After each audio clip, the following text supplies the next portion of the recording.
আসসালামু আলাইকুম রহমতুল্লাহি ওয়া বারাকাতুহু। কয়েকদিন আগে প্রোটেক্ট আওয়ার সিস্টার্সের রেফারেন্সে আমাকে হোয়াটসঅ্যাপে ইনবক্স করে যে আমাদের প্রোটেক্ট আওয়ার সিস্টার্সের কাছে একটি অভিযোগ এসেছে যে গাজীপুরে একজন খতিবকে ইসকন এর রেফারেন্সে বারবার চিঠি দেওয়া হচ্ছে, হুমকি স্বরূপ চিঠি দেওয়া হচ্ছে। তো আমাকে বললো যে এটা নিয়ে আপনি একটু কাজ করেন, এটা নিয়ে কথা বলেন। তখন আমি বললাম, দেখেন, আমরা তো কোনো কিছু করার আগে যাচাই করি, যাচাই ছাড়া আপনি একটা ফোন করে আমাকে বলছেন আপনাকে চিনি না জানি না, তো আমি এটা নিয়ে একটা হাইপ উঠাবো, পরবর্তী এটা যদি ফেক হয় বা মিথ্যা হয়, অথবা যাকে সহযোগিতা করব তিনি যদি পরে মানে সহযোগিতা নিতে ইচ্ছুক না থাকে, তো এই সব বিষয়গুলি করে তখন আমি বললাম যে আপনি সরাসরি যে ইমাম সাহেবকে হুমকি দেওয়া হয়েছে, যে খতিব সাহেবকে হুমকি দেওয়া হয়েছে, তার সাথে আমাদের কথা বলা যায়। তখন বললেন আমাদেরকে তো সেই ইমাম সাহেব অভিযোগ করেন নাই, অভিযোগ করেছেন তার ছেলে অভিযোগ করেছেন, সেই অভিযোগের ভিত্তিতে আপনাকে জানাইছে। তাহলে তার ছেলেকে আমরা বলবো যে আপনার আব্বার সাথে কথা বলাই দেন। দ্বিতীয়বার তারা আমাকে জানাইলো যে তার ছেলেকে মানে বলা হয়েছিল, কিন্তু আপনার এই ইমাম সাহেব এটা নিয়ে খুব বেশি বড় কিছু কি করতে চাচ্ছেন না, যে উনি এতটাই ভীত হয়ে গেছেন যেটা নিয়ে আবার কিছু করতে গেলে না অন্য কিছু হয়। তো এই ব্যাপারে এখন তার ছেলে এখানে উপস্থিত আছে। এখন মূল বিষয় যেটা, এই হুমকিগুলো চলছিল, আর এইভাবে আমি বলছিলাম যে সরাসরি ইমাম সাহেবকে বলেন আমাদের কাছে সাহায্য চাইতে, কারণ যেহেতু উনি এখনো মিসিং তো হন নাই, ওনাকে হুমকি দিচ্ছে, উনি তো আছেন, তাহলে উনি আমাদেরকে বিষয়টা খুলে বলুক। উনি ইসকনের নামে বয়ান করেছেন, এই কারণে যে ওনার সমস্যা হয় উনি খুলে বলুক। তো যাই হোক, এটা একটা প্রসেসিংয়ের মধ্যে ছিল যে ইমাম সাহেব আমার সাথে যোগাযোগ করবেন। ইতিমধ্যেই আজ সকালে উনি গুম হয়ে গেছেন মর্মে ওনার ছেলে একাধিক জায়গায় অভিযোগ করেছেন এবং সশরীরে আমাদের কাছে এসেছেন। আমি অনলাইনে দেখলাম একটু আগে যে প্রোটেক্ট আওয়ার সিস্টার্সের পেজ থেকেও এটা দিয়েছে, তো আমি ইন্নালিল্লাহ লিখে ওটা শেয়ার করেছি, আপনারা পাবেন। এখন ওনার ছেলে সরাসরি আমাদের কাছে আসছেন সহযোগিতার জন্য। উনি থানায়ও গিয়েছিলেন। তো আসলে আমি প্রথমে আপনার কাছে জানতে চাইব যে আপনার আব্বার নাম কি? আমার আব্বার নাম হচ্ছে মুফতি মুহিবুল্লাহ মিয়াজি সাহেব। মুফতি মুহিবুল্লাহ মিয়াজি? জি। আচ্ছা, ওই মিয়াজি না, আপনি এক মিয়াজি, হাবিবুর রহমান মিয়াজি। হাবিবুর রহমান মিয়াজি কি এটা বংশ? আব্বু কোন হিসেবে দিয়েছেন আমার? আচ্ছা যাই, কি মিয়াজি? মুহিবুল্লাহ মিয়াজি। আপনি ফারেক কোন জায়গায়? ফারেক দারুল আশা প্রকাশন। বয়স কত ওনার? বয়স 70 থেকে 75-এর আশেপাশে। অনেক বয়স। আচ্ছা, উনি ইসকন নিয়ে কি বয়ান করেছিলেন মসজিদে? আসলে আপনি শুনেছেন? ইসকন নিয়ে কথা বলে নাই। আমি আব্বুকে, যেহেতু উনি একজন খতিব সাহেব, তো মসজিদের এলাকার ভিত্তিক হিসেবে ওনার দায়িত্ব আছে মানুষের ইমানের হেফাজতের জন্য। জি জি। এই জন্য আমি আব্বুকে বলছিলাম যে দেখেন আব্বু, মুসলিম মেয়েদেরকে হিন্দু ছেলে কর্তৃক এভাবে নৃশংসভাবে এরকম হেনস্থা করা অথবা মান ইজ্জতের সম্মান করা, এই সমস্ত বিষয়গুলো যেন আসলে মুসলমান জানতে পারে, আমাদের এলাকার বা আমার এলাকাবাসী যেন জানতে পারে। এই জন্য আমি আব্বুকে বলছিলাম যে আপনি এই বিষয়টা নিয়ে মসজিদে কথা বলেন। অবশ্যই জানা দরকার যে ওরা আমাদের বোনদেরকে কিভাবে হেনস্থা করতেছে, কিভাবে সতীর্থহরণ করতেছে, ধ্বংস করতেছে আমাদের মুসলিম। আপনি আপনার আব্বাকে অনুরোধ করলেন যে এই বিষয়ে একটু কথা বলেন, কতদিন আগে বলেন? এটা আজ থেকে প্রায় 4 মাস আগে, 3-4 মাস আগে থেকে কথা বলতে বলছিলাম আমি। তারপরে আপনার বাবা সঙ্গে আপনার বাবা বক্তব্য দিয়েছেন কবে? বক্তব্য দিয়েছেন এরপরে আমি বলছিলাম হয়তো বুধ বৃহস্পতিবারের দিকে, আব্বু শুক্রবারই করছেন। মানে আপনি মানে ছেলে হিসেবে আপনি রেফারেন্স দিয়ে কিছু কথা বলেছেন, সেটার ভিত্তিতে তিনি মসজিদে সতর্ক করেছেন। আমি এরকম রিলেটেড কিছু ভিডিও দেখাইছি। এরপরে ওনার কাছে যে চিঠি আসা শুরু হয়েছে, এটা আপনি জানছেন কবে? এটা আমি জানছি যখন আর 1 মাস আগে যে চিঠিটা হুমকি স্বরূপ তুই বইলা উচ্চারণ করে দেওয়া হয়েছে তখন। মানে এই চিঠির মধ্যে তুই বলে? হ্যাঁ। এর আগে যে চিঠিগুলো আমার বাবার কাছে আসছে, ওই চিঠিগুলো আমার বাবা অজ্ঞাতনামা হিসেবে কোনো মূল্য দেয়নি, ছিঁড়ে ফেলে দিছে। কিন্তু এইখানে আমাদের কমিটি সহ সমস্ত মানুষকে উল্লেখ করা হয়েছে, নামটা সহ। হ্যাঁ, নাম হচ্ছে শহীদ, এবং শহীদ হচ্ছে আমাদের মসজিদের শহীদ সাহেব, উনি হচ্ছে সেক্রেটারি, আর রশিদ যে আছে উনি হচ্ছে আমাদের মসজিদের কেশিয়ার। ওনাদেরকে আব্বুকে এই সব কথা বলা হয়েছে যেগুলো এখন চিঠিতে আছে। আচ্ছা, এই চিঠি দুইটা, এই চিঠিটা কয় তারিখ? এখন যে তারিখ লেখা আছে এটাই? এই চিঠিটা 14/9/2025 সালে ওরা লিখছে। আচ্ছা, কিন্তু আমরা পাইছি 5 থেকে 7 দিন পর। মানে যেই তারিখে চিঠিটা লেখছে তার এটা কি সব লাস্ট চিঠি? না, এটা প্রথম চিঠি, এটা 5 নম্বর চিঠি আব্বুর ভাষ্য মতে। মানে আপনার আব্বুর ভাষ্য মতে এটা 5 নম্বর চিঠি? জি। আচ্ছা, 14/9/2025। দেখেন এখানে কার্টুন আঁকা হয়েছে, তাকে এই যে তরবারি অরিজিনাল তো, এটা ফটোকপি। এটা ফটোকপি। আসলে এগুলা যেগুলো লাল ছিল। আছে এগুলো সম্পূর্ণ রক্ত দিয়ে ভরা ছিল এবং এখানে মুসলিমদের যে আমরা স্টার ব্যবহার করি বা চাঁদের মতো রক্তময় কি লাল ছিল এখানে? এখানে লাল ছিল, এটা ফটো স্টার্ট করা। ও ফটোকপি করে সেই জি, জি, জি। মূল চিঠিটা আছে। মূর্তিটা হ্যাঁ পাশে আছে। তার মানে এই যে এইগুলো লাল ছিল, মানে রক্তের চিহ্ন জি, ছিল। ওরা আসলে ছবির মাধ্যমে হুমকি দেওয়ার একটা বুঝতে পারছি, যেমন ওই যে ডক্টর সারোয়ারকে যেটা দিয়েছে। দিয়েছিল। আচ্ছা আচ্ছা, ঠিক আছে। ইসকন সম্পর্কে আপনি কি জানছেন কোন জায়গা থেকে, এই যে এইগুলো যে হয়? আমি এই সম্পর্কে ফেসবুকে অনেক স্ক্রল করতে করতে করতে আস্তে আস্তে আমার সম্পর্কে, যেহেতু আমি দিনই লাইনের ইনশাল্লাহ চেষ্টা করতেছি, তারপরে আপনার সাথেও আমি ইনশাল্লাহ অনেক জায়গায় যাওয়ার চেষ্টা করছি, কাজ করার চেষ্টা করতেছি। সরাসরি জায়গায় দেখা হয়েছে আপনার সাথে আমার? জি, আচ্ছা, আমার মনে নেই যদিও। কোর্টে আমি আপনার এরকমভাবেই করে একদিন আসছিলাম। আচ্ছা, ওই যে রমজানে যে ভাইরে কোর্টে থেকে আমরা নামায় ফুল দিলাম, কোরআন শরীফ দিলাম, তারপর একটা পাখি ও মহিবুল্লাহ, মাওলানা মহিবুল্লাহ। জি জি জি। আচ্ছা স্যার, ওনার ওইভাবেই আমি আসলে আস্তে আস্তে এইসব বিষয় নিয়ে কাজ করা শুরু করি। তো ফেসবুকে স্ক্রল করতে করতে আমার এই রিলেটেড কন্টেন্টগুলোই আমার সামনে আসছে। ইসকনের এই ভাউকা লাভ ট্র্যাপ যেটা আছে, লাভ জিহাদ সম্পর্কে, ওই জিনিসটা আমার সামনে আসে।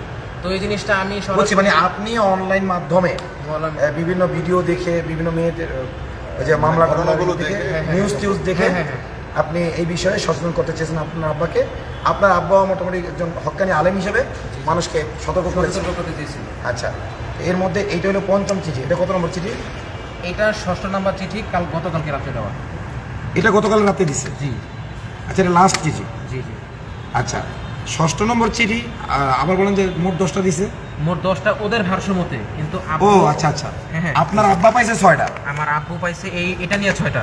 এই যেখানে ওরা এই যাবৎ 10টি চিঠি দেওয়া হয়েছে। আচ্ছা আচ্ছা, এটা okay. ওরা না, লিখছে। ওদের ভাষ্য মতে ওরা লেখছে যে 10টি চিঠি দেওয়া হয়েছে, কিন্তু আপনারা পাইছেন কয়টা সেটা বলুন। আমরা পাইছি 6টা মোট। আচ্ছা, তো দর্শক এখানে দুইটা চিঠি আছে। 5 নম্বর যে চিঠিটা, নাকি 6 নম্বর? হ্যাঁ, 5 নম্বর চিঠিতে এখানে লেখা আছে এর আগেও 10টা দিছে।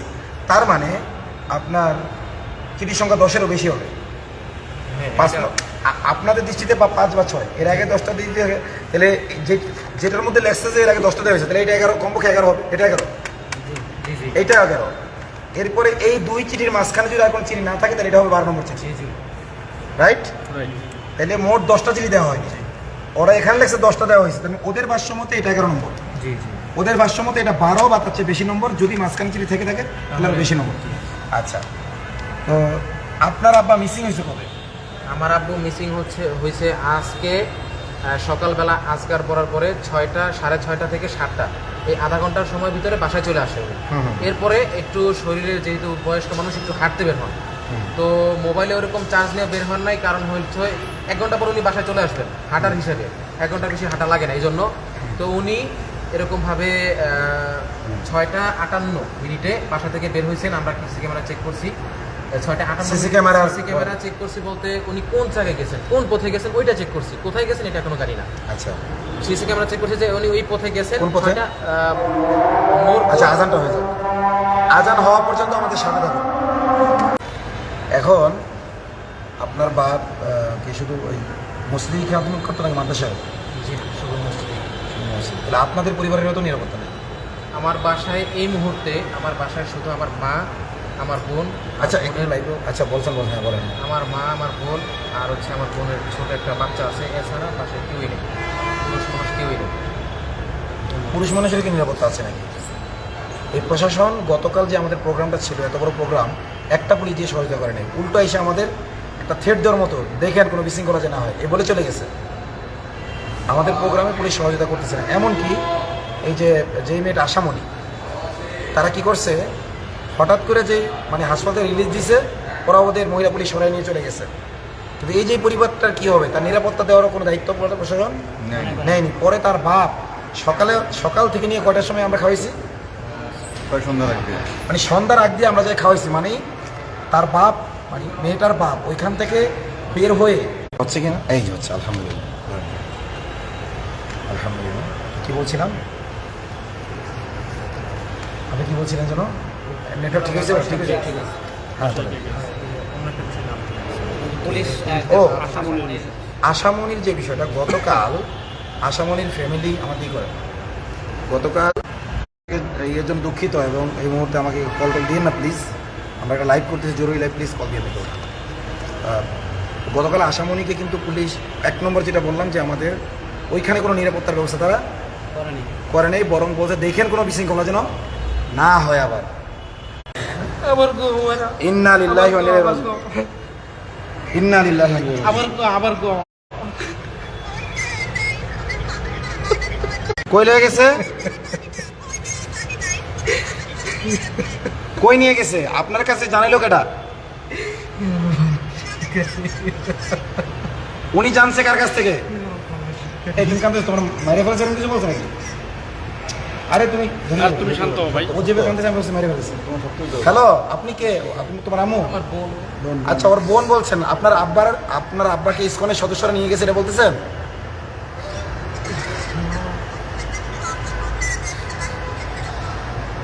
আরে দূর, এটা তো এখান চিঠি থেকে বোঝা যাচ্ছে ইসকনের সদস্য নিয়ে, তো নতুন খবর না।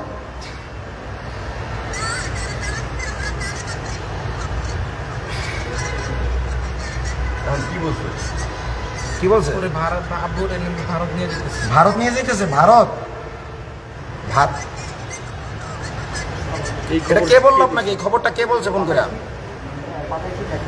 ফোন দেন, ফোনটা দেন। আপনার দুলাভাইয়ের কাছে ফোন দাও তো। দুলাভাইয়ের ফোন দাও।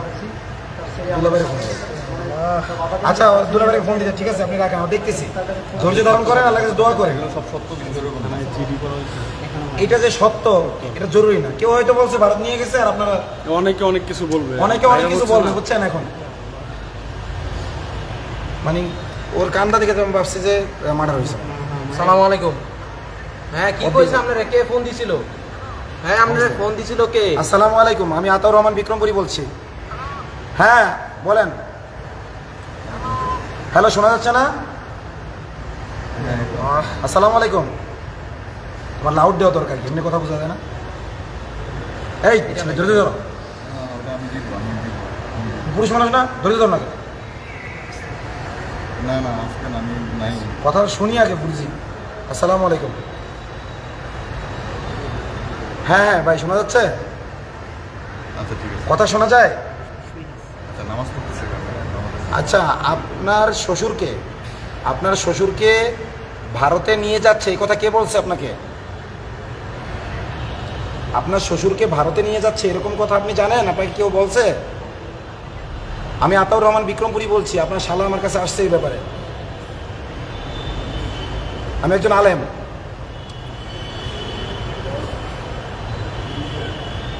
আলেমদের মাধ্যমে শুনতে পারছেন?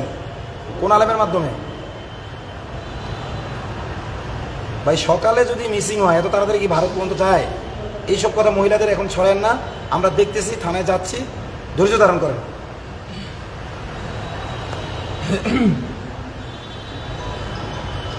গাজীপুরের ইসকনের মন্দিরে নিচে এরকম প্রথম। আচ্ছা, যে বলছে তার নাম্বারটা দেন আপনার শালার কাছে, যার মাধ্যমে শুন, তার নাম্বার দেন। যা আপনাকে যে বলছে তার নাম্বারটা দেন আমাদের কাছে, আপনার শালার মোবাইল দেন, আমাদের সাথে কথা বলবো। মানে ধরেন ইসকন ভারতের ধারণা করে বলতে পারে। হ্যালো। তো যাই হোক, প্রিয় দেশবাসী, আপনারা জানলেন যে এই ছেলেটার আব্বা খতিব। হ্যাঁ দুলা ভাই। এবং তিনি কোন মসজিদের যেন TNT কলোনি জামে মসজিদের খতিব ইসকনের বিরুদ্ধে বক্তব্য দিয়েছে এবং অনেকগুলো চিঠি তার কাছে এসেছে। কল দিয়ে ডিস্টার্ব করতেছে। প্লিজ কেউ কল দিয়ে ডিস্টার্ব করেন না। যারা এই মুহূর্তে কল দেবেন নাম্বারগুলো ব্লক করা হবে ইনশাল্লাহ। তো যেটা বলছি যে এখন এই যে প্রশাসন যে আছে, আমার খুব বেশি ধারণা হচ্ছে যে তারা আওয়ামী লীগকে ফিরিয়ে আনার জন্য, দেশকে অস্থিতিশীল করার জন্য এগুলো করছে এবং এগুলো প্রশাসনের ছত্রছায়াই হচ্ছে। গাজীপুর প্রশাসনের ছত্রছায়াই হচ্ছে বলে মনে হচ্ছে আমার। আচ্ছা, তুমি থানায় গেছিলে তো? জি। কখন গেছিলা? থানায় দুপুর 1টা দিকে গেছিলাম। হ্যাঁ, থানা থেকে কি বলছে? থানা থেকে বলছে আপনারা মাগরিব পর্যন্ত ওয়েট করেন। সে ফিরে কিনা? সে ফিরে আসে কিনা এটা ওয়েট করেন এবং আমার নাম্বার, আমার বাবার নাম্বার, আমার নাম, আমার বাবার নাম রাখছে, এতটুকু রাখছে। এরপরে বলছে আপনারা মাগরিবের সময় আসেন। সাথে সাথে তারা কোনো কথা নেয় নেই, মানে কোনো জিডিও নেয় নেই? জি না। আচ্ছা, এখানে তুমি বলছো চিঠি দেখাইছো? না, চিঠি দেখানো হয়নি, চিঠি ব্যাপারে ওনারা অবগত করা হয়েছে এবং ওই চিঠির ভিতরে যা ছিল সারাংশ ক্ষেপে ওনাদেরকে বলা হয়েছে। তো এগুলো কি এর আগে কখনো চিরিমিরি করেনি তোমার? জি না। তো দেখেন এই যে এখানে একটা ভুল হয়েছে যে তারা জিডি করেনি। আজকে জিডি করলে এটা একটা ডকুমেন্ট থাকতো। তো যাই হোক, সারা দেশে হকপন্থী আলেমদেরকে আল্লাহ নিরাপত্তা দান করুক। আমাকে তো হুমকি দিয়েছে, হত্যার হুমকি দিয়েছে মাওলানা আনিসুর রহমান। জানেন যে ইতিপূর্বে তিনি কয়েকবার পোস্ট দিয়েছেন তার নিরাপত্তা নিয়ে, তিনি নিরাপত্তাহীনতায় ভুগছেন। আসলে এরকম একজন পতিতযশা খতিবের যদি নিরাপত্তা না থাকে আর কার থাকবে? আসলে আমরা তো মরবই, আমরা মরার জন্যই আসছি, আমাদের ভয় পাওয়ার কোনো কারণ নেই। প্রথম কথা হলো এটা, সাহস রাখতে হবে। আর তোমাকে বলছি, তোমাকে প্রথম কি ফোন করে মরে গেছে এরকম কিছু বলছে? তুমি কাকে ধরে নিয়ে গেছে, ধরে নিয়ে গেছে, তো এই চিঠি থেকেই বোঝা যাচ্ছে, নতুন কোনো খবর না তো। এটা তো কল্পনাও করি না যে ধরে নিয়ে যাবে। আমি ভাবছি তুমি তাহলে আমাকে চাইছো কেন? কল্পনা যদি না করে থাকে তাহলে কেন আমার কাছে? কোনো হাসপাতালে হয়তো তুমি নিজেকে শক্ত রাখতে পারবা? ইনশাআল্লাহ। তোমার বাড়িতে তোমার মা, তোমার বোন, তুমি যদি ভেঙে পড়ো, তাহলে তোমার মা বোনের অবস্থা কী হবে বলো তো? তোমার বোন একটা কল দিলে তুমি হাওয়া করে কেঁদে উঠলে। আমাদের পুরুষ হইতে হবে, এই হিন্দুত্ববাদের মোকাবেলা করতে হবে। বাবা যাবে, মা যাবে, স্বামী যাবে, স্ত্রী যাবে, কথা কি বোঝা গেছে? আমাদের ধৈর্য ধরতে হবে, এই শোককে শক্তিতে পরিণত করতে হবে। ওরা রাম রাজত্ব প্রতিষ্ঠার জন্য এটা করতেছে না, ইনশাআল্লাহ ইসলামিক রাজত্ব হবে। ওরা যতটুকুর মধ্যে নিয়ত করছে, খেলা শুরু করবে ওরা শেষ করবে ইনশাআল্লাহ। আমরা সাহায্য আসবে উপর থেকে, ভেঙে পড়া যাবে না। এখন তোমার কাজ হলো বাড়িতে যাই তোমার মা বোনকে সান্ত্বনা দেওয়া আগে, এরপরে আমরা তোমার সাথে থানায় যাব, ঠিক আছে? মিসিং জিডি করবো।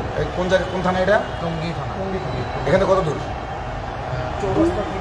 এখান থেকে গাজীপুর চৌরাস্তা থেকে 2 ঘন্টা স্টেশন রোড, টঙ্গী স্টেশন। ঘন্টা বেশি লাগবে। ওই যে আচ্ছা।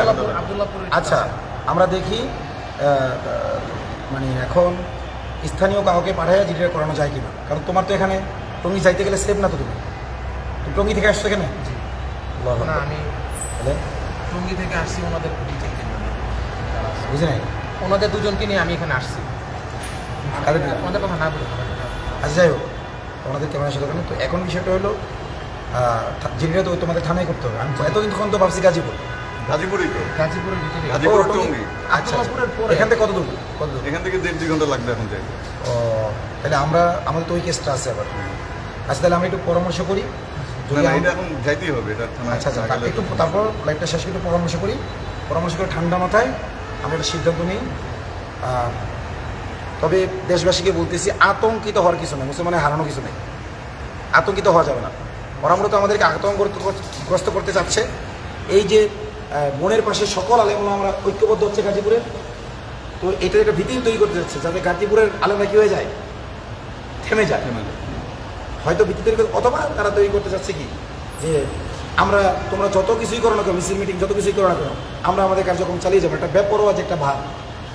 এবং এক্ষেত্রে প্রশাসন ইসকনকে শতভাগ সহায়তা করছে।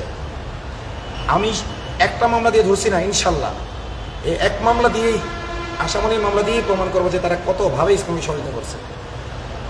কীভাবে নথির মধ্যে নাম ঠিকানা ভুল লেখার মাধ্যমে, বয়স ভুল লেখার মাধ্যমে, এগুলো আপনারা তখন দেখছেন। দেশবাসী, দেশের আলেম ওলামা, দেশের বিশেষ করে আমি বলবো স্কুল কলেজের ভাইরা নামে, জুলাইতে কিন্তু আপনাদের পিছনে আমরা ছিলাম।